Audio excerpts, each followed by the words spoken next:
ఆసిఫాబాద్ జిల్లా అభివృద్ధి కాంగ్రెస్ పార్టీతోనే సాధ్యమవుతుందని మంచిర్యాల ఎమ్మెల్యే ప్రేమ్సాగర్రావు పేర్కొన్నారు. కాంగ్రెస్ హయాంలో ఆడ ప్రాజెక్టు పూర్తి చేసి ఎడమ కాలువ పనులు చేపట్టామని, కుడి కాలువ పనులు పూర్తి చేసేందుకు ప్రభుత్వం కృషి చేస్తోందన్నారు. రేపు సీఎం రేవంత్ రెడ్డి 2వ విడత ఇందిరమ్మ ఇండ్ల పంపిణీకి శ్రీకారం చుట్టబోతున్నారని చెప్పారు.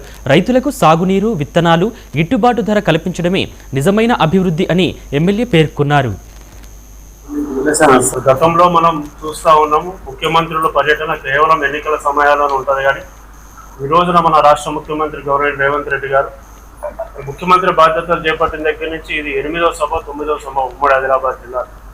ఉమ్మడి ఆదిలాబాద్ జిల్లా మీద శ్రద్ధతోటి బాధ్యతతోటి ఈ రోజున ఉమ్మడి ఆదిలాబాద్ జిల్లా అభివృద్ధిని కాంక్షిస్తూ మరి ఈ రోజున ఈ సభ కూడా ఆదిలాబాద్ జిల్లాలో ఏర్పాటు అవుతున్న పరిస్థితుల్లో మరి ఈరోజు పెద్దల ప్రేమ్సాగర్రావు గారి సలహా సూచనల మేరకు ఈ రోజున గౌరవ ముఖ్యమంత్రి గారు కొమరంభీం ఆసిఫాబాద్ జిల్లాలో మరి ఈ సభా స్థాయిని కూడా ఎంచుకోవడం జరిగింది.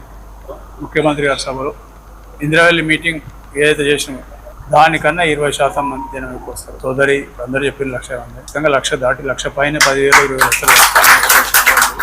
దానికి లెక్కలు కావాలంటే విలేజ్ వైజ్ లెక్కలు లాగా ఇబ్బంది లేదు. ప్రతి మండల వైజ్ విలేజ్ వైజ్ లెక్కలు లాగా మంచిర్యాల నియోజకవర్గం నుంచి 30,000 ఈ రెండు కలిపి సోదు వీళ్ళిద్దరు పోటీ పడతారు. ఇప్పుడు ఆస్వాద నియోజకవర్గం మన సిరిపూర్ నియోజకవర్గంలో పోటీ పడతారు.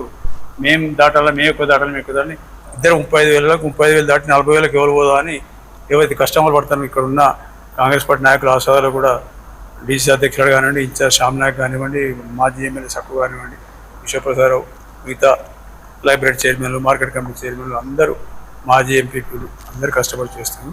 ఖచ్చితంగా ఈ సభ విజయవంతం అవుతుంది. ఈ 3 కాన్స్టిట్యున్సీలే 1,00,000 దాటుతుంది.